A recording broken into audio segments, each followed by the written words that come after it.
तो बच्चों हम इसमें डिस्कस करने वाले हैं प्रोनाउन चैप्टर। फर्स्ट चैप्टर हमने डिस्कस किया था नाउन, जिसमें बेसिक कॉन्सेप्ट और 20 क्वेश्चन लगभग हमने डिस्कस किए थे। सेम इसमें भी हम क्या करने वाले हैं, प्रोनाउन को क्विक रिवीजन करने वाले हैं, क्योंकि बहुत सारे बच्चों का एग्ज़ाम लगा है, आपको पता ही है। तो प्रोनाउन को क्या करने वाले हैं, क्विक रिवीजन करने वाले हैं, और साथ में 20 क्वेश्चन भी यहाँ पे हम डिस्कस करेंगे, राइट। 20 क्वेश्चन भी हम यहाँ पे आपका क्या करेंगे, डिस्कस करने वाले हैं, तो आप ध्यान रखिएगा। तो प्रोनाउन का मतलब पता है ये आपको, जो नाउन की जगह पे आए, और इसका हिंदी स्वरनाम होता है, तो स्वरनाम हमें ज़रूरत नहीं है पढ़ना। ओके, चलिए। प्रोनाउन का मतलब यहाँ ग्रामर जो पार्ट्स ऑफ पे प्रोनाउन हम पढ़ने वाले हैं, और ये प्रोनाउन का यहाँ पे साफ शब्द देखिए, pronoun means for a noun. जो नाउन के जगह पे आए या चाहे नाउन के स्थान पर आए, उसे क्या कहेंगे, हम प्रोनाउन कहते हैं, right. Pronoun is a word use instead of a noun. इस तरीके से भी कह सकते हैं, या इस तरीके से भी कहते हैं, it act as a substitute of noun, right. जो सब्स्टिट्यूट करे, किस तरीके से एक्ट करे, किसके लिए, नाउन के लिए। ओके, तो इस तरीके से भी कहते हैं। और इट कैन बी यूज किस किस के लिए यूज करते हैं, हाँ, और आप देख सकते हैं, it can be use subject, object. ये शायद आपने पढ़ा नहीं होगा, मैं बता देता हूँ। और प्रोनाउन और कैसे कैसे इस्तेमाल कर सकते हैं। प्रोनाउन कहाँ कहाँ पे आ सकता है, सब्जेक्ट पे जगह पे आ सकता है, जी हाँ, ऑब्जेक्ट के जगह पे आ सकता है। थोड़ा सा हम इसको जूम कर देते हैं, राइट, ताकि थोड़ा सा स्पेस हो जाए। कहाँ कहाँ पे प्रोनाउन आ सकता है, वो हम थोड़ा सा बेसिक, थोड़ा सा आपको पढ़ने को मिला नहीं होगा कहीं पे, बट मैं आपको बताना चाहूँगा। इस तरीके से सब्जेक्ट बनता है, ऑब्जेक्ट बनता है। अभी मैं दिखाऊंगा आपको, इसका प्रूफ दिखाऊंगा आपको, सारा यहाँ पे क्लियर करके दिखाऊंगा कि क्या होता है, राइट। सब्जेक्ट बनता है, ऑब्जेक्ट बनता है, प्रीपोजिशनल ऑब्जेक्ट बनता है। जो प्रोनाउन के हैं कई सारे काम हम दिखाने वाले हैं यहाँ पे। प्रीपोजिशनल ऑब्जेक्ट बनता है, ये नोट करिएगा आप ज़रूर। सब्जेक्ट बनता है, ऑब्जेक्ट बनता है, प्रीपोजिशनल ऑब्जेक्ट बनता है, और क्या बनता है भैया, सब्जेक्ट कॉम्प्लीमेंट। सब्जेक्ट कॉम्प्लीमेंट बनता है, सब्जेक्ट कॉम्प्लीमेंट का काम करता है, ऑब्जेक्ट कॉम्प्लीमेंट का काम करता है, सब्जेक्ट कॉम्प्लीमेंट का काम करता है। तो यहाँ पे आप नोट कर लीजिएगा, ऑब्जेक्ट कॉम्प्लीमेंट का काम करता है। बट ये ऑब्जेक्ट कॉम्प्लीमेंट हम आज आपको नहीं बताने वाला हूँ, थोड़ा एडवांस लेवल हो जाएगा। एडवांस तो ये भी है, बट आपको ये जानना थोड़ा सा ज़रूरी है, ज़्यादा लंबा नहीं खींचेंगे, क्विक रिवीजन कर रहे हैं इसलिए, राइट। तो ये इतने काम होते हैं। सब्जेक्ट बनता है, प्रोनाउन किसके स्थान पे आता है, तो नाउन के स्थान पे आता है, इतना सभी को पता है। जो यूज होता है नाउन के जगह पे प्रोनाउन का। जैसे मान लीजिए Ram is a handsome boy, मान लीजिए Ram is a handsome boy, जैसे फॉर एग्जांपल आपको यहाँ पे दिया ही गया है कि Ram is a handsome boy. अगर हैंडसम बॉय है, अब फिर हम नया आगे इस वाक्य को बढ़ाना चाहते हैं, सेंटेंस को बढ़ाना चाहते हैं, तो क्या फिर से हम लिख देंगे राम इज़ माई स्टूडेंट, जैसे कि यहाँ पे आपको लिखा भी है। ओके, तो क्या फिर से हम लिख देंगे Ram is my student, he is very intelligent, इस तरीके से लिखेंगे ना, है, Ram is my student, Ram is very intelligent, Ram is handsome, इस तरीके से सेंटेंस लिखेंगे तो कितना बड़ा हो जाएगा, पता लगे कि पूरा सेंटेंस में सिर्फ राम राम ही दिखाई दे रहा है, राइट। तो इसीलिए हमने इसका किस लिए उपयोग करते हैं, जो नाउन के स्थान पे आके उसका काम कर दे, वो प्रोनाउन हो जाता है। तो Ram is a handsome boy, he is my student, he is very intelligent, इस तरीके से आगे सेंटेंस भरेगा तो क्या होगा, वो प्रोनाउन होता है। ही प्रोनाउन है, आपको पता है, सब्जेक्टिव केस है कि नहीं है भैया। चलिए आगे बढ़ते हैं, और इतना आपको ये जरूर नोट कर लीजिए, सब्जेक्ट बनता है, ऑब्जेक्ट बनता है, प्रीपोजिशनल ऑब्जेक्ट का काम करता है, सब्जेक्ट कॉम्प्लीमेंट का काम करता है, और ऑब्जेक्ट कॉम्प्लीमेंट का भी काम करता है। चलिए थोड़ा सा हम इधर नीचे कहीं हो तो मैं आपको यहाँ पे दिखाना चाहूँगा, नहीं नीचे नहीं है, हाँ चलिए इतना आपका हो गया ना, क्लियर हो गया। अब मैं आपको बता देता हूँ यहाँ पे कैसे। अब जो मैं बता रहा था, सब्जेक्ट तो सभी को पता है, यहाँ पे ही है, क्या है ये, सब्जेक्ट है, सब्जेक्ट है ना। तो ये सब्जेक्ट तो पता है सभी को कि सब्जेक्ट बनता है भैया, पता है ना, पता है। चलिए मान लीजिए हमने लिख दिया सब्जेक्ट यहाँ पे, he is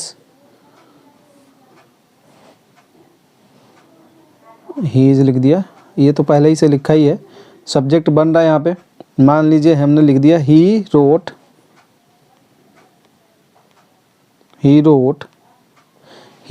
letter for her, he wrote it, या फिर ही रोट लेटर इट ही लिख देते हैं ताकि आपको क्लियर कर दें। He wrote it for her, right, he wrote it for her. अब चलिए हमें आता है ही, ये तो सब्जेक्ट है, रोट वर्ब है, इट क्या है यहाँ पे, इट क्या है भैया, ऑब्जेक्ट है, ऑब्जेक्ट है ना। इट किस लिए, ये इट भी प्रोनाउन है आपका, सब्जेक्टिव केस है, सब्जेक्टिव केस है कि नहीं है। यहाँ पे ये ऑब्जेक्ट बन रहा है ना, और ये ऑब्जेक्टिव केस भी है। सब्जेक्ट और ऑब्जेक्ट दोनों के रूप में इस्तेमाल होता है इट का। जैसे कि आप यू का लिखते हैं ना, सब्जेक्ट भी यू ही लिखते हैं, उसका ऑब्जेक्ट भी यू ही लिखते हैं, सेम उसी तरीके से। ओके, ये ध्यान रखिएगा। और फॉर मतलब ये प्रीपोजिशन है के लिए, और हर क्या हो गया आपका, यहाँ पे क्या हो गया, हर आपका ये प्रोनाउन है। प्रोनाउन किस चीज़ का, ऑब्जेक्टिव केस है, राइट। थोड़ा सा लाइट गया है, बट आपको मेरा चेहरा ना दिखाई दे रहा होगा, बट मैं आपको ये क्लियर कर दूँ यहाँ पे पूरा का पूरा। हाँ चलिए, अब दिख रहा होगा। ओके, तो ये क्या है, यहाँ पे फॉर क्या है, प्रीपोजिशन है, और हर यहाँ पे क्या है, ये प्रीपोजिशन किसके लिए आया, फॉर किसके लिए, फॉर हर, उसके लिए आया। तो उसके लिए आया, तो यहाँ पे ये प्रीपोजिशन का ऑब्जेक्ट है, राइट। कितने काम बता दिए, सब्जेक्ट बन रहा है, ऑब्जेक्ट बन रहा है, ये प्रीपोजिशन ऑब्जेक्ट बन रहा है। अब मैं थोड़ा सा कॉम्प्लीमेंट वाला, जो सब्जेक्ट कॉम्प्लीमेंट मैंने बोला था, एक बार स्क्रीनशॉट ले लेंगे आप, ले लीजिए। चलिए, अब मैं बता रहा था कौन सा, कॉम्प्लीमेंट वाला। जैसे Ram is handsome boy, right. चलिए, ये तो राम मान लीजिए नाउन कहिएगा कि नाउन है ये, तो यहाँ पे हम ले लेते हैं ही इज़ माई स्टूडेंट, ये सही है, ही इज़ माई स्टूडेंट सही है, ही इज़ माई स्टूडेंट।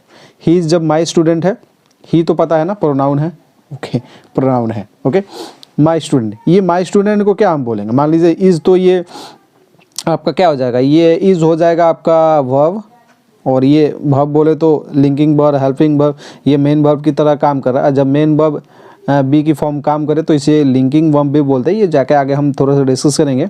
ही आपका क्या है, ये बस इतना समझ लीजिए, मेन वर्ब है, और यहाँ पे ही क्या है, सब्जेक्ट है। यहाँ पे ये क्या, ऑब्जेक्ट हम बोल सकते हैं क्या, ये हमें बताइए, ऑब्जेक्ट बोल सकते हैं क्या, इसमें ऑब्जेक्ट क्या है, ऑब्जेक्ट कोई दिख रहा है क्या। ये जो स्टूडेंट है वो ये उसी के बारे में तो बताया जा रहा है ना, कि वो मेरा स्टूडेंट है, तुम मेरे स्टूडेंट हो, उसके बारे में ही तो बताया जा रहा है ना, है ना, उसी के बारे में बताया दे रहा है ना।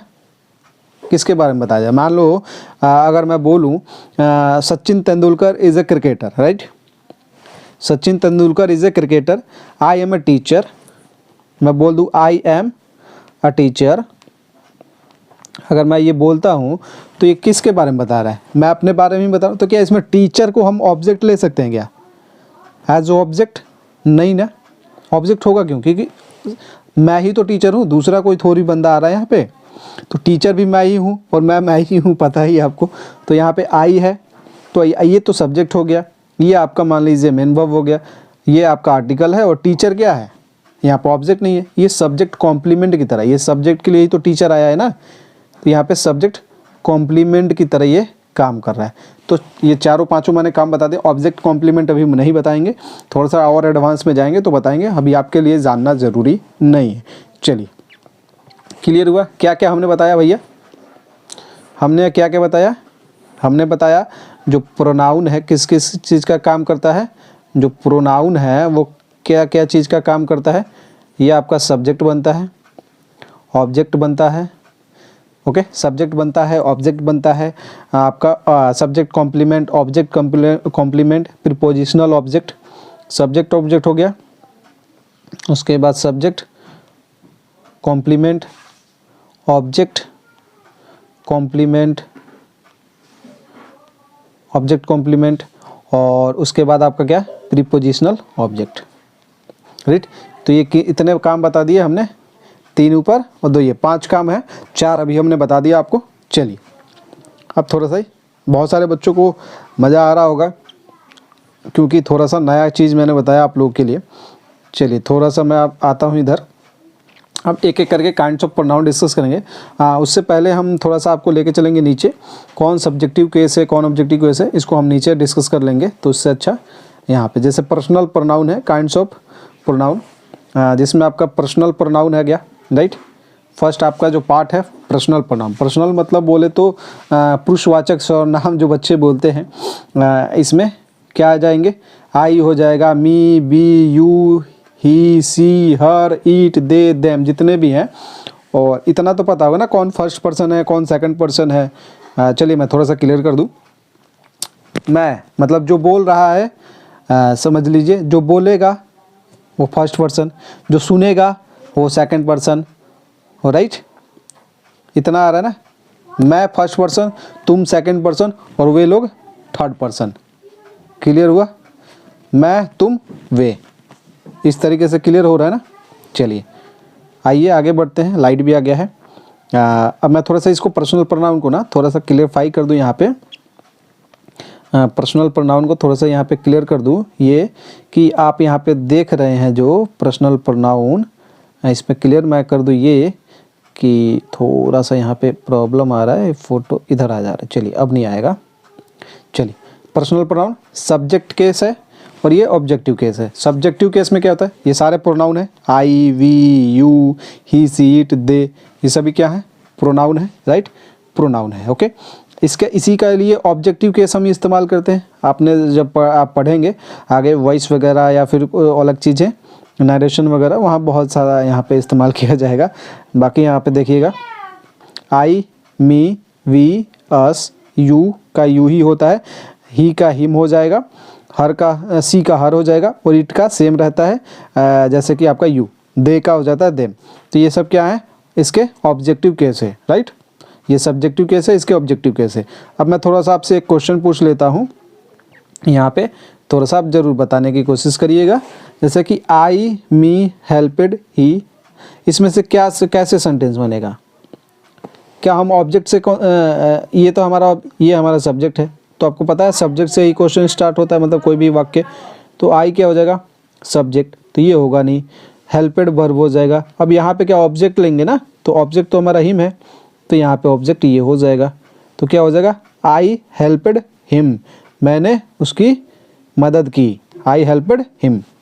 ओके, सेम उसी तरीके से यहाँ पे अगर देखें हम, दे, देम, तो क्या होगा, ये सब्जेक्ट है तो ये लेंगे, ये होगा नहीं।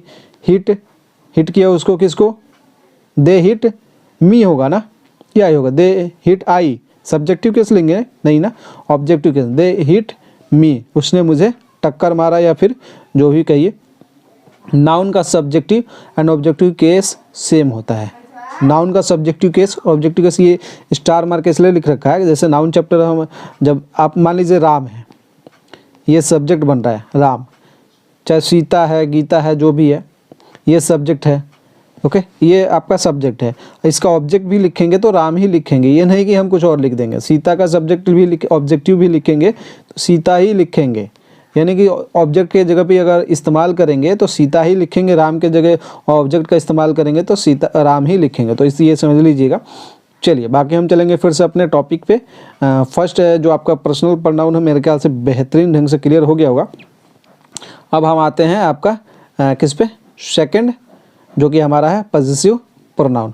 पजेसिव प्रोनाउन, चलिए पजेसिव प्रोनाउन, पजेसिव प्रोनाउन यहाँ पे देख लीजिए, अधिकार, पजेसिव का मतलब, पजेशन का मतलब अधिकार, जो हम पे दिखाए, अधिकार वाचक सर्वनाम बोलते हैं। बाकी इसको आप समझ लीजिए, जैसे कि mine, ours, yours, his, hers, theirs. They के लिए देयर्स, राइट, सी के लिए हर्स, क्लियर, ही के लिए यहाँ पे सी के लिए हिज, और यू के लिए योर्स हो जाएगा, और यहाँ पे वी का आवर्स, आई का माइन। ये क्या है, पजेसिव प्रोनाउन है। तो यहाँ पे नोट कर लीजिएगा, ये possessive pronoun. Okay, possessive pronoun. बाकी इसका आगे हम लेके चलेंगे आपको, जब मैं क्लियर करूँगा एक एक करके। इतना आप समझ लीजिए, बस इतना ही आपको ध्यान रखना है अभी, मतलब बेसिक में। ओके, पजेसिव प्रोनाउन के लिए।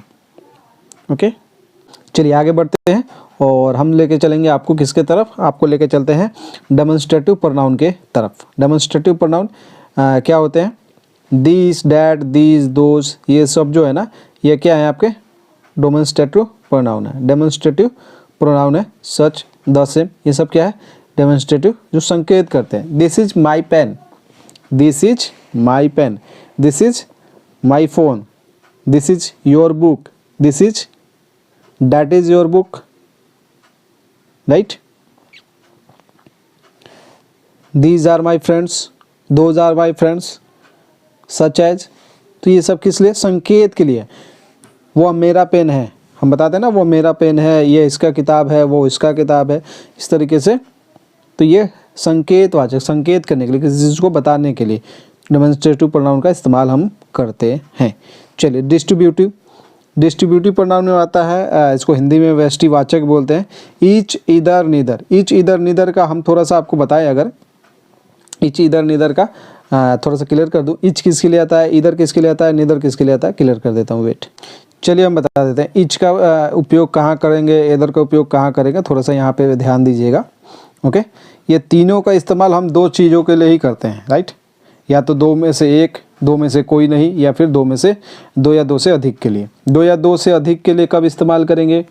ईच ऑफ द बॉयज़, जैसे बोलते हैं ना each of the boys.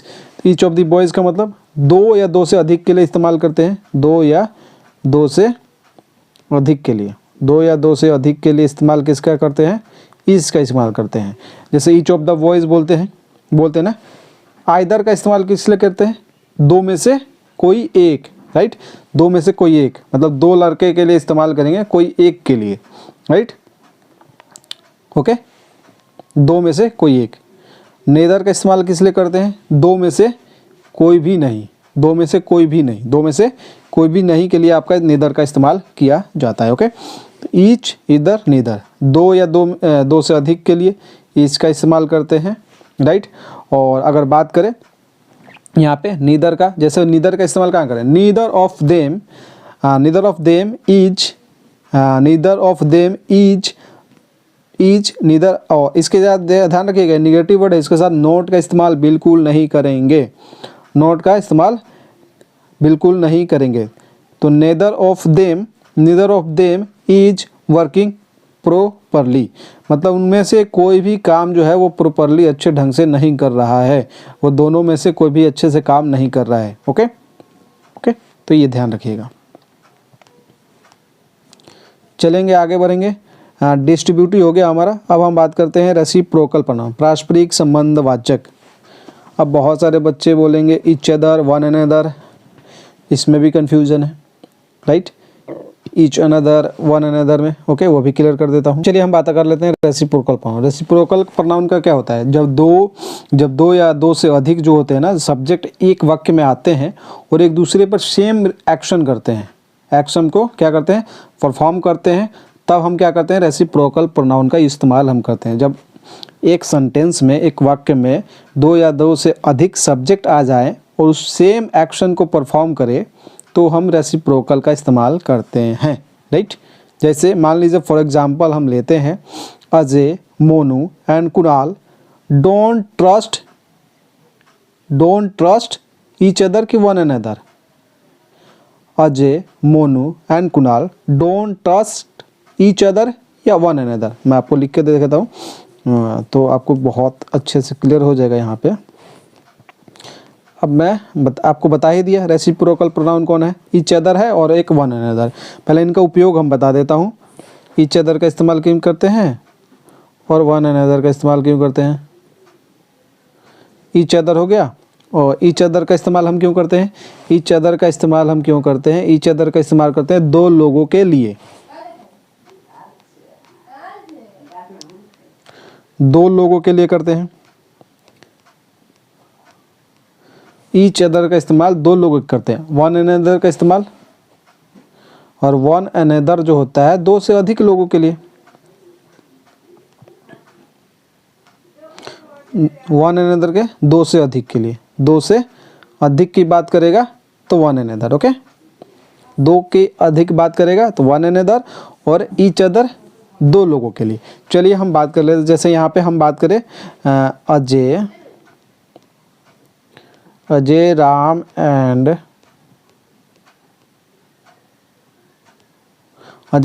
Shyam, Ajay, Ram and Shyam don't trust each other होगा या वन अनदर होगा? अब बताइए तो, दो से अधिक लोगों के लिए इस्तेमाल हो रहा है तो यहाँ पे हम इस्तेमाल करेंगे वन अनदर का, ओके ओके। अगर यही चीज़ दो लोगों के लिए होता तो हम क्या कर देते? ईच अदर का इस्तेमाल करते हैं। जैसे बोलते हैं ना, you and me made for each other, right. जैसे बच्चे नए नए लड़के बोलते हैं, लड़कियाँ, जैसे for example you and me made for each other, तुम और हम एक दूसरे के लिए बने, ऐसे बोलते हैं ना।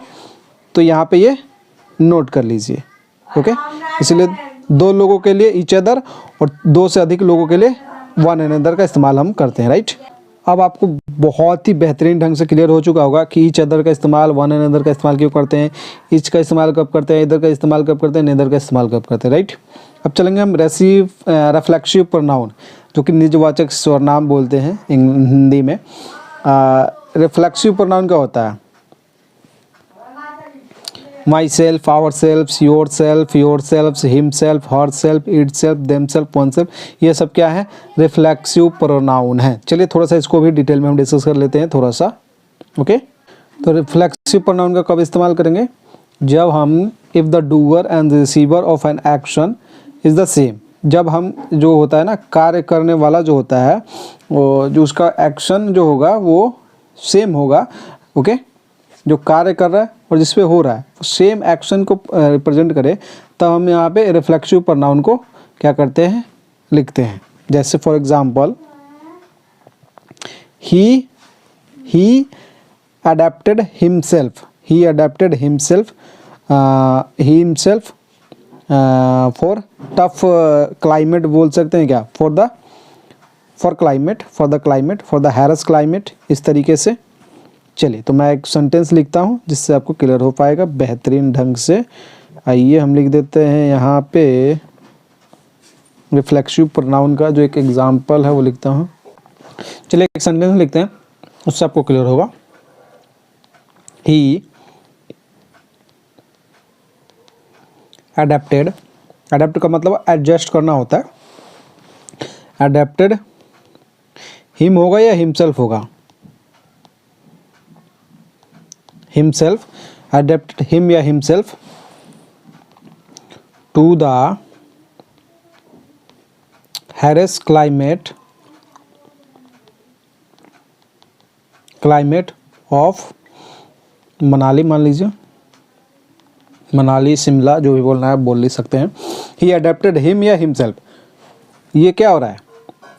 वो खुद ही तो अपना काम कर रहा है ना, वो खुद ही एडजस्ट होता है, इसका मतलब अडेप्ट का मतलब। तो वो क्या करेगा? ही अडेप्टेड हिम, वो उसे एडजस्ट करेगा या खुद एडजस्ट होगा?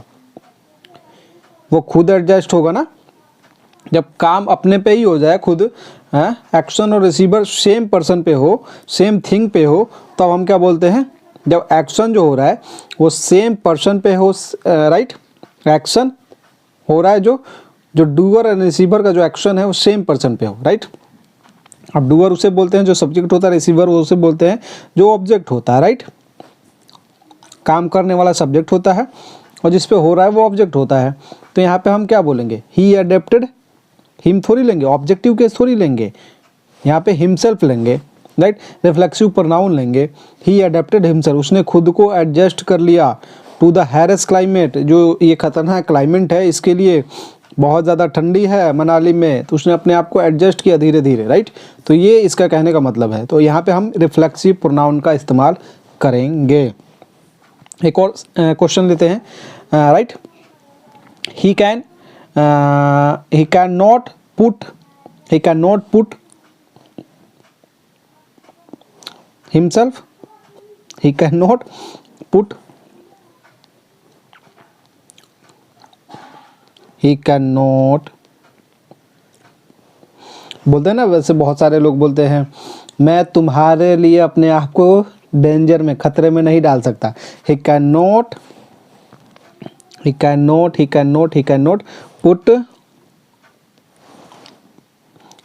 पुट हिमसेल्फ, ही है तो हिमसेल्फ, ये तो बताना नहीं पड़ेगा ना। Himself, he can not put himself, अगर आई रहता तो क्या होता? माई सेल्फ हो जाता। I can not put my self in danger for you, right. He can not put मतलब वो अपने आप को खतरे में नहीं डाल सकता, डेंजर में नहीं डाल सकता तुम्हारे लिए, राइट। तो ये इस सेंटेंस का मतलब है। तो यहाँ पे हम क्या रिफ्लेक्सिव प्रोनाउन का इस्तेमाल करेंगे। ये थोड़ी लिखना ही कैन नॉट पुट हिम, उसे थोड़ी डालना है, राइट। तो यहाँ पे इस तरीके से आपको समझना होगा रिफ्लेक्सिव प्रोनाउन। ये थोड़ा सा बेसिक बता रहा हूँ जितना आपके एग्जाम में ज़रूरत है अभी फ़िलहाल, राइट। चलिए थोड़ा सा आएंगे, हाँ इस पर डिटेल में क्लास जब चलेगा तो ये क्लास लंबा खींचेगा, क्योंकि एक एक टॉपिक पे डिटेल क्लास भी स्टार्ट बहुत जल्द हो जाएगा। सेशन अच्छा लग रहा हो तो लाइक ज़रूर कर दीजिएगा एंड शेयर कर दीजिएगा, लाइक शेयर। और बहुत जल्द बोर्ड पे क्लास स्टार्ट होने वाला है तो लाइक शेयर ज़रूर कर दीजिए। एंड चैनल पे फर्स्ट टाइम विजिट किया तो सब्सक्राइब जरूर कर लीजिएगा भैया, बेल आइकन के बटन को प्रेस कर लीजिए, डिस्क्रिप्शन में दे रखा है एंड टेलीग्राम चैनल का लिंक, उस पर भी जुड़ जाइएगा।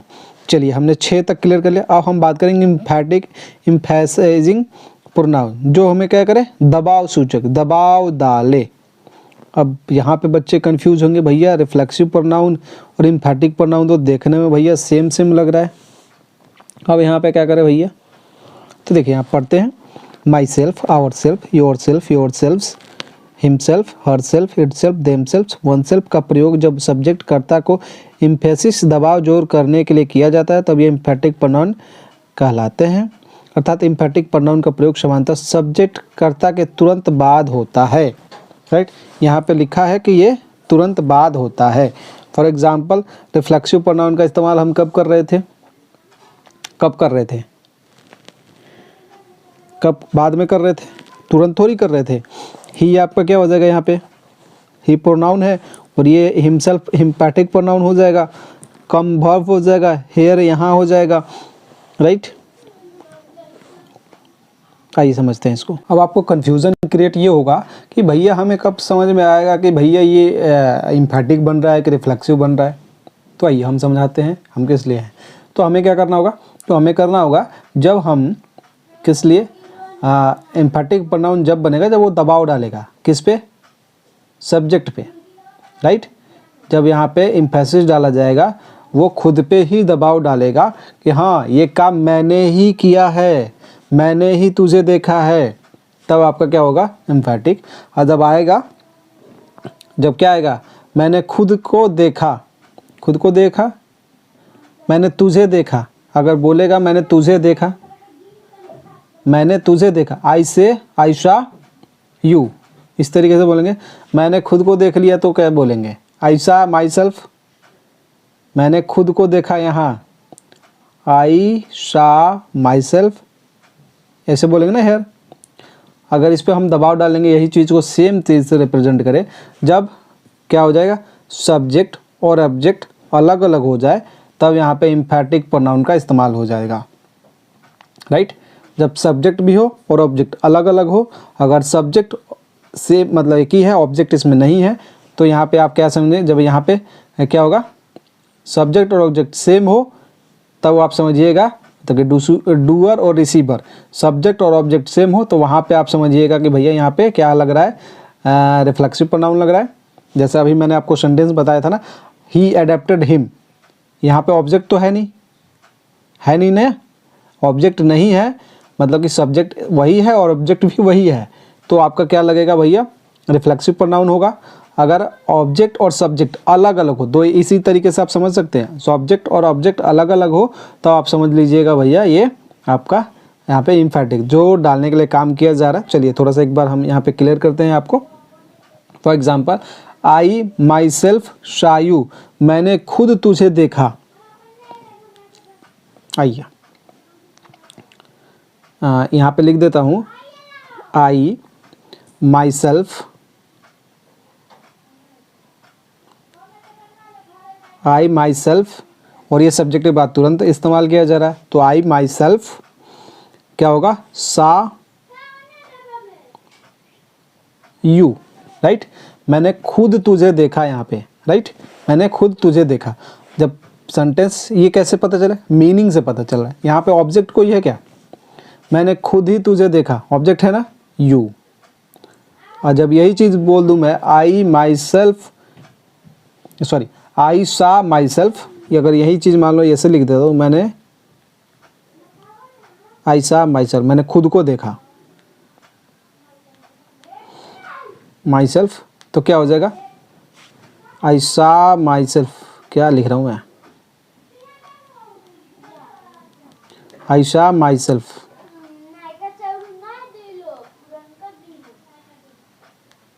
माई सेल्फ, तो क्या होगा, अब समझ में आया। यहाँ पे सब्जेक्ट ऑब्जेक्ट एक ही बंदा है और यहाँ पे सब्जेक्ट अलग है ऑब्जेक्ट अलग। जब सब्जेक्ट अलग ऑब्जेक्ट अलग हो तो वहाँ पे इम्फेटिक प्रोनाउन हो जाएगा, ये इम्फेटिक प्रोनाउन है और यहाँ पे ये रिफ्लेक्सिव प्रोनाउन है। ओके, क्लियर हुआ। चलिए अब हम आ जाते हैं इनडेफिनिट प्रोनाउन। इनडेफिनिट का मतलब अनिश्चय है, फिक्स ही नहीं है, कौन है क्या है, everybody, somebody, nobody, anybody, everyone. Everyone इसमें फिक्स नहीं है कौन है, एवरीवन सब है, समवन है कोई एक है, नो वन है कोई नहीं, एनीवन कोई होगा एक, एनीवन कोई भी एक, एवरीथिंग सब कुछ, समथिंग कुछ, नथिंग कुछ नहीं, anything, all, some, any, both, another, much, few, little. इसका इस्तेमाल हम किस लिए करते हैं, इनडेफिनिट। ये ऐसे ही पता चल रहा है, देख के ही पता चल रहा है ये इनडेफिनिट लग रहा है। नथिंग है, कितना है भैया, नथिंग ना के बराबर, एनीथिंग है ना, कुछ तो कुछ है। और इनके जो भी है ना, ये इनके साथ हमेशा हम कौन सा वर्ब, सिंगुलर वर्ब का इस्तेमाल करते हैं। जी हाँ, अब ये मत बोलिएगा यहाँ पे एवरीवन है, एवरीबडी है। ओके, एवरीबडी, एवरीवन, एवरीथिंग, इसके लिए अब ये सब तो आप समझ जाएंगे, लेकिन अब एवरी आ रहा है मतलब सब आ रहा है, सब आ रहा है, फिर भी सिंगुलर वर्ब क्यों इस्तेमाल करेंगे। देखिए ये इस तरीके से इस्तेमाल होता है, everybody in this class, for example everybody in this class, या फिर मैं बोल देता हूँ everybody in this live class, in this live class has pass the exam. Has pass the, everybody मतलब क्या, ये कब, यह एडजेक्टिव की तरह जब काम करते हैं, ये एवरीबडी, सम, एवरीबडी और एवरीवन और एवरीथिंग, ये तीन चीज़ में आपको कन्फ्यूजन हो रहा होगा, तो मैं बता दूं आपको ये इस किस तरीके से इस्तेमाल होगा। जब आप बोलेगा यह एडजेक्टिव की तरह काम करता है और एक एक करके बात करता है, right. For example everybody in this class, इस क्लास में एक एक बच्चा जो है ना वो एग्ज़ाम पास कर चुका है। एक एक बच्चा, हैज़ पास द एग्ज़ाम, एक एक बच्चे की बात की जा रही है, एक एक डिस्ट्रीब्यूट करके बात करता है। इंडेफिनिट प्रोनाउन में डिस्ट्रीब्यूट करके बात करता है, एक साथ सारे की बात नहीं कर रहा है। एवरीथिंग लिख रहा है, एवरीबडी लिख रहा है, एवरीबडी लिख रहा है, लेकिन everybody in this class, everybody in this live class has pass the exam. Everybody in this class, everybody in this class has passed the exam, everybody in this live class has solved the question, right। इस तरीके से आपको समझना होगा। चलिए आते हैं relative pronoun, interrogative pronoun में। यहाँ भी आपको कन्फ्यूजन होगा, हु, हुम, हुज, विच, डैट, ये सब क्या है, रिलेटिव प्रोनाउन है। रिलेशन, संबंध स्थापित करने के लिए इसका हम इस्तेमाल करते हैं। और यहाँ पे अगर हम थोड़ा सा नीचे आके इंट्रोगेटिव प्रोनाउन देखें तो प्रश्नवाचक सर्वनाम, हु, हुम, हुज, विच, वाट, ये प्रश्न पूछने के लिए प्रयुक्त होता है। जी हाँ, हु, हुम, हुज, विच, वाट किस लिए, प्रश्न पूछने के लिए इस्तेमाल करते हैं। जब हम कोई क्वेश्चन पूछने के लिए इस्तेमाल करें तो इंट्रोगेटिव प्रोनाउन होता है, अदरवाइज रिलेटिव, किसी में संबंध बताने के लिए हो तो रिलेटिव प्रोनाउन का इस्तेमाल करते हैं। चलिए हम अभी आपको क्लियर कर देते हैं कि इंट्रोगेटिव कब होगा और आपका रिलेटिव कब होगा। तो पहले हम रिलेटिव समझ लेते हैं। ओके, एक चीज़ तो क्लियर है, प्रोनाउन कोई भी रहेगा वो नाउन के स्थान पे ही आएगा, चाहे वो रिलेटिव प्रोनाउन हो, रेसिप्रोकल प्रोनाउन हो, डेमोन्स्ट्रेटिव प्रोनाउन हो, कोई भी प्रोनाउन रहे रिलेटिव प्रोनाउन के मतलब कि नाउन के स्थान पे ही आएगा। ये आपका क्लियर है, क्लियर है ना। इतना क्लियर है तो आपको ये भी क्लियर, रिलेटिव प्रोनाउन का उपयोग किस लिए करते हैं, नाउन या प्रोनाउन की विशेषता बताने के लिए ही किया जाएगा। जो क्लॉज आगे बनेगा उसको लिखने के लिए इस चीज़ का प्रयोग करते हैं। और ये जो यहाँ पे ये जितने भी आपको रिलेटिव प्रोनाउन दिखाई दे रहे हैं, हु, हुम, हुज, विच, डैट, थोड़ा सा इसको हम क्लियर करते हैं अभी, जस्ट वेट। ये कैसे इस्तेमाल करते हैं, ये तो एक तो प्रोनाउन है, एक तो प्रोनाउन है और प्लस कंजक्शन की तरह काम कर। कंजक्शन का मतलब दो वर्ड को जोड़ने के लिए, कंजक्शन पता है ना, दो वर्ड को जोड़ने के लिए इस्तेमाल करते हैं, तो वहाँ पे हम इसका इस्तेमाल करते हैं। तो प्रोनाउन का भी काम करता है और कंजक्शन का भी काम करता है, तब हम उसे रिलेटिव प्रोनाउन कहते हैं। और जब सिर्फ प्रश्न पूछने की बात करेगा, what is your name, who is your father, इस तरीके से पूछेगा, right, who is your favourite teacher, who is your which subject do you read, which subject, which class do you read in, इस तरीके से पूछ ले तो ये आपसे किस चीज़ की बात कर रहा है, आपसे प्रश्न पूछ रहा है, राइट। जब आपसे प्रश्न पूछेगा तो इंटरोगेटिव, और अगर आपसे पूछ रहा है क्या, अगर आपसे प्रश्न नहीं पूछ रहा है मतलब रिलेशन संबंध स्थापित कर रहा है तो आइए अब थोड़ा सा मैं यहाँ पे रिलेटिव प्रोनाउन को डिस्क्राइब कर दूँ। हु का इस्तेमाल कब करेंगे, हुम का इस्तेमाल कब करेंगे, राइट। इसमें बहुत सारे बच्चे कंफ्यूज रहते हैं, कहाँ हु लगाना है, कहाँ हुम लगाना है, थोड़ा सा मैं यहाँ पे क्लियर कर दूँ आपको, ओके। और सेशन अच्छा लग रहा हो तो लाइक कर दीजिएगा ज़रूर। हु कहाँ लगेगा, हुम कहाँ लगेगा, बहुत सारे बच्चे कन्फ्यूज रहते हैं, ओके।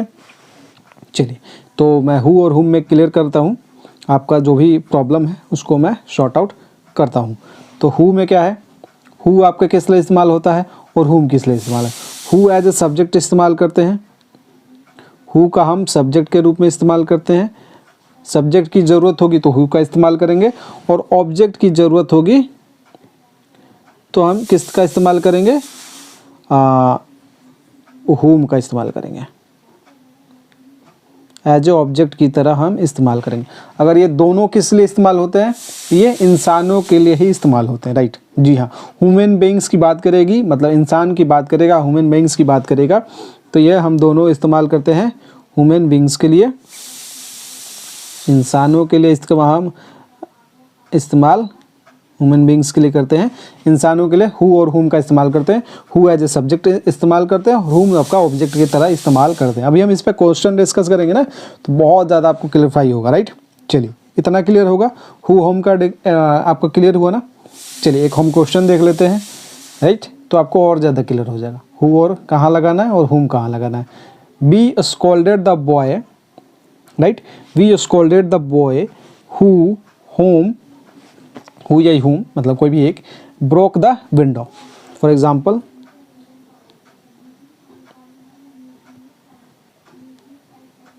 वी स्कॉल्डेड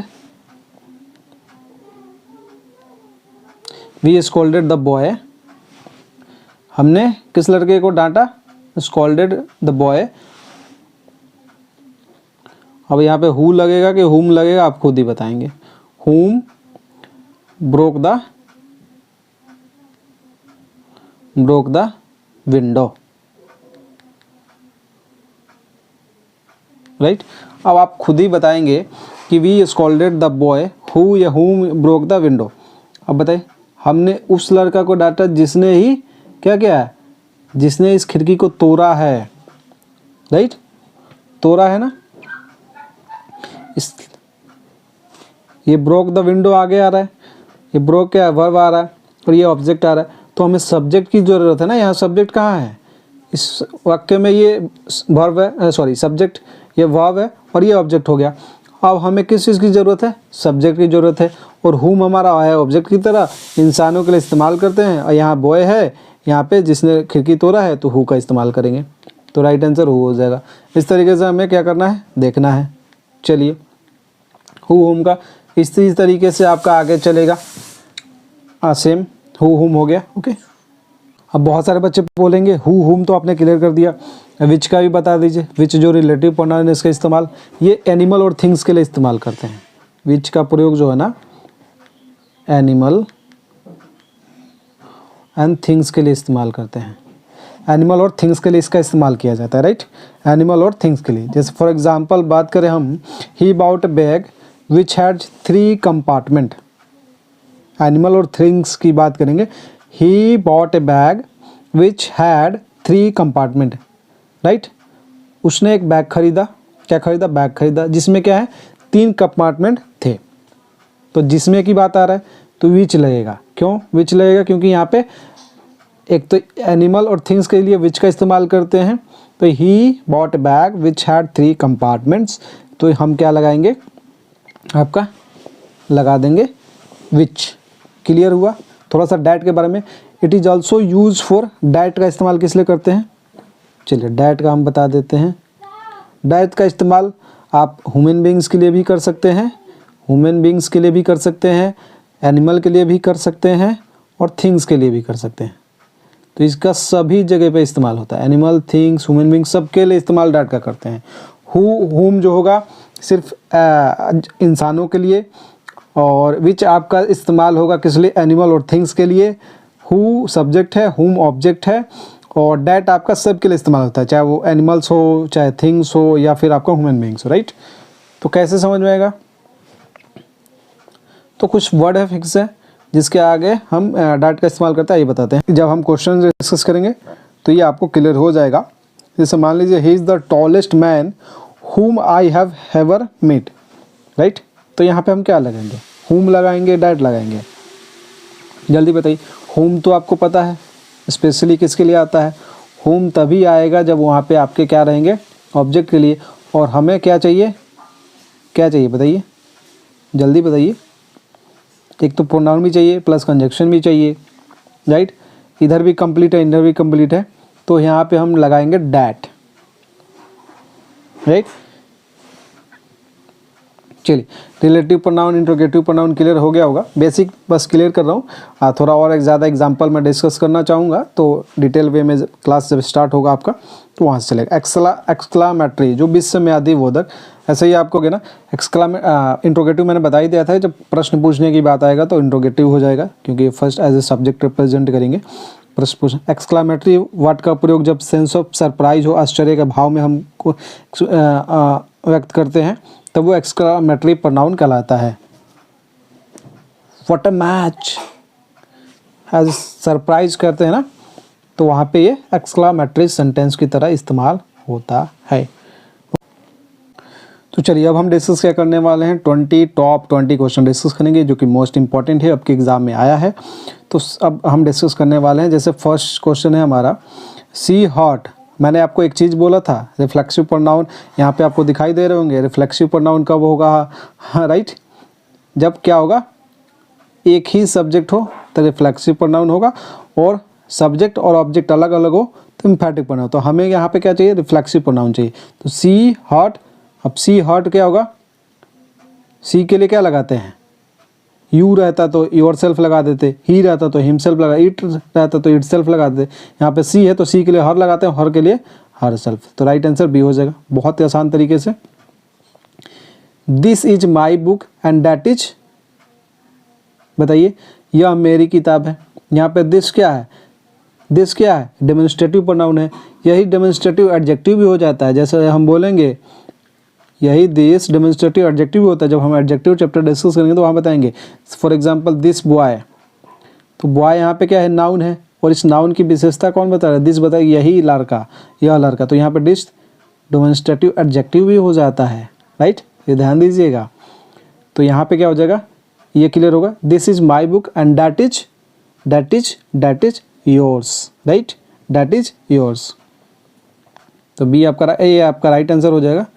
अब यहाँ पे बहुत सारे बच्चे सोचेंगे कि योर्स और योर क्यों, राइट, योर्स इसलिए, चलिए मैं बता देता हूँ थोड़ा सा। चलिए अब हम बता देते हैं योर क्यों नहीं लगाया। बहुत सारे बच्चे यहाँ पे योर भी टिक कर सकते हैं कि ये मेरी किताब है, ये तुम्हारी किताब है, क्योंकि योर जो होता है ना, योर बुक, योर्स बुक कभी बोलते हैं क्या, योर्स बुक बोलते हैं, नहीं बोलते ना, योर बुक। तो यहाँ पे योर क्या होता है, ये आपका एडजेक्टिव होता है, डेमोन्स्ट्रेटिव सॉरी पजेसिव एडजेक्टिव होता है, जो कि आपका अधिकार व्यक्त करता है। और यहाँ पे डैट इज योर्स, यह और वो वाली तुम्हारी है। तो योर्स क्या है, यहाँ पे पजेसिव प्रोनाउन है, तो ये ध्यान रखिएगा। They were angry with dash dash for their silly mistake. They were angry with for their silly mistake. यहाँ पे देखिए, यहाँ पे सब्जेक्ट और ऑब्जेक्ट सेम ही है, यहाँ पे कोई अदर ऑब्जेक्ट नहीं है। देयर सिली मिस्टेक, वो उस अपने ही सिली मिस्टेक के लिए खुद क्या है, गुस्सा है। दे वेयर एंग्री, किस पे, खुद ही पे तो गुस्सा होगा ना भैया, themself for their silly mistake, right. तो क्या हो जाएगा राइट आंसर, देमसेल्फ हो जाएगा। ओके, चलेंगे। The train came to a halt by, बताइए, the train came to a halt by, चलिए बता दीजिए 4 का राइट आंसर क्या होगा, जल्दी से बता दीजिए। Train came to a halt by, जल्दी बता दीजिए, वो खुद ही के द्वारा तो आएगी ना ट्रेन, हिमसेल्फ थोड़ी लगाएंगे, ही के लिए लगा, दे देमसेल्फ लगाते हैं दे के लिए, जो प्रोनाउन हो, तो यहाँ पे इटसेल्फ का इस्तेमाल हम करेंगे। तो राइट आंसर क्या हो जाएगा? इटसेल्फ। चलेंगे क्वेश्चन नंबर 5 पे। Please check dash dash is knocking at the door. मतलब चेक करिए कि कौन भैया डोर क्या कर रहा है, ऐसा नॉक करते हैं ना, नॉकिंग, तो वो कौन कर रहा है भैया, जैसे होम लगाएंगे। अब यहाँ पे देखिए किस चीज़ की ज़रूरत है हमें, राइट, किस चीज़ की ज़रूरत है, ये तो प्लीज़ चेक है। यहाँ पे इज वर्ब है, नॉकिंग है, यहाँ पे मेन वर्ब है, इज लिंकिंग वर्ब की तरह काम कर रहा है, यहाँ पे हेल्पिंग वर्ब की तरह काम कर रहा है। और एट द डोर, यहाँ पे डोर क्या है, एज ए यहाँ पे ऑब्जेक्ट की तरह रिप्रेजेंट कर रहा है। तो हमें यहाँ पे चेक करना, please check who is knocking at the door, कौन बजा रहा है, मतलब कि हमें यहाँ पे सब्जेक्ट की रिक्वायरमेंट है, तो हम हु का इस्तेमाल करेंगे। हुज को तो जिसका सेंस आता है, विच पता ही है। अब यहाँ पे हम लगेंगे dash is your plan for the weekend. बोलते हैं ना, what is your plan for the weekend, what is your next step, ऐसे बोलते हैं ना। तो यहाँ पे हम क्या लगेंगे, व्हाट लगाएंगे। क्यों लगाएंगे भैया, यहाँ पे क्वेश्चन पूछ रहा है, राइट, और क्वेश्चन पूछ रहा है तो व्हाट लगाएंगे। और व्हाट लगाए क्या के सेंस में, तुम्हारा अगला प्लान क्या है फॉर द नेक्स्ट वीकेंड के लिए, आपका प्लान क्या है फॉर द वीकेंड के पे आपका प्लान क्या है, तो क्वेश्चन पूछ रहा है। ओके, चलिए हम पूछ रहे हैं the king dash dash gave the award for the children to the children. King ने क्या किया, किसे अवार्ड किया, gave the award to the children, किसको, बच्चों को। तो यहाँ पे हमें क्या चीज़ चाहिए, सब्जेक्ट अलग है और ऑब्जेक्ट अलग है, राइट, सब्जेक्ट अलग है, ऑब्जेक्ट है। द किंग, किसने, gave the award to the children, किसको दिया।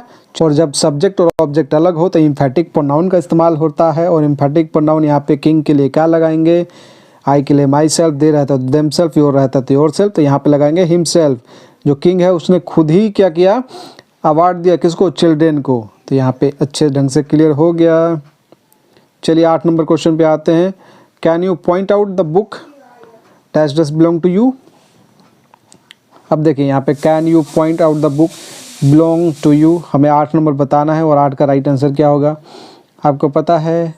यहाँ पे विच का सेंस बन रहा है, which belong to you, whom belong to you, right, ऐसा कुछ सेंस बन रहा है। यहाँ पे whose belong to you. Can you point out the book that belongs to you, right, क्या होगा sense, that belongs to you. इसका मतलब बताएंगे कोई। चलिए आते हैं यहाँ पे अनु, क्वेश्चन नंबर है 9। Anju and Riti are my friends, I know that is very well. मैं जानता हूँ वो अच्छे हैं, स्वस्थ हैं, वेरी वेल, वेल जब सेंस आएगा तो वो स्वस्थ हैं, वेरी वेल हैं। तो I know her, I know it, I know you, I know them. चलिए बताइए, Anju and Riti are my friends, I know them very well. किस लिए, क्योंकि यहाँ पे 2 लोगों के इस्तेमाल हो रहा है। इट के लिए एक सिंगल, अंजू के लिए नहीं बात कर रहा है, रिति के लिए बात नहीं कर रहा है सिंगल, 2 लोगों के लिए बात कर रहा है। तो हम यहाँ पे करें आई नो देम, राइट, क्या करेंगे, I know them very well. Okay, चलेंगे क्वेश्चन नंबर 10 पे। We are planning to go for a picnic today. क्या प्लान कर रहे हैं भैया, पिकनिक जाने के लिए प्लान कर रहे हैं आज।